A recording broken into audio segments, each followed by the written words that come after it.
দাঙ্গা ফাসাদ করে সাম্প্রদায়িক দাঙ্গা লাগিয়ে দেশের ঐক্যকে তারা বারে বারে চুরমার করে থাকে।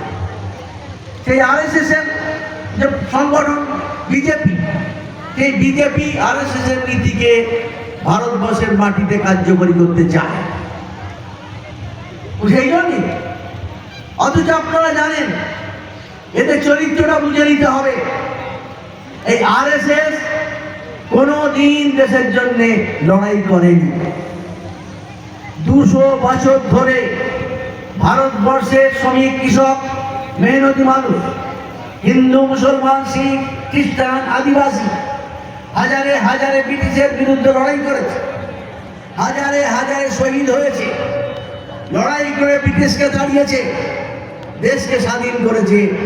কিন্তু বিজেপি আরএসএস এর একজনও লোক, একজন, আমি চ্যালেঞ্জ করে বলতে পারি, একজনও আরএসএস লোক স্বাধীনতা আন্দোলনে যোগ দেয়নি।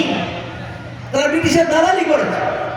আজকে যারা আরএসএস বিজেপি নেতা, তাদের বাপ ঠাকুর দ্বারা ব্রিটিশের জুতো চাপ, পৃথিবীর জুতো টাকা লোকেরা, ব্রিটিশের দালালি করার লোকেরা, দেশের দুশ্মনেরা ভারতবর্ষকে ব্রিটিশের হাতে স্থায়ীভাবে সঁপে দিয়ে তাদের দালালি করার কাজ করেছে আরএসএস।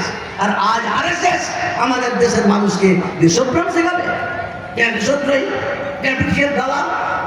যারা স্বাধীনতা আন্দোলনে এক পয়সা যাদের যোগদান নেই, যারা স্বাধীনতা আন্দোলনকে স্বীকার করে না স্বাধীনতা আন্দোলন বলে, তারা আজকে দেশবাসীকে স্বাধীনতার কথা শেখাবে। এই জন্যে বন্ধুগণ, এই যে দেশ বিরোধী, এই যে গরিব বিরোধী, এই যে বিভিন্ন জাতিসত্তার বিরোধী, এই আরএসএস বিজেপি ষড়যন্ত্রকে আজকে আমাদের উৎখাত করতে হবে।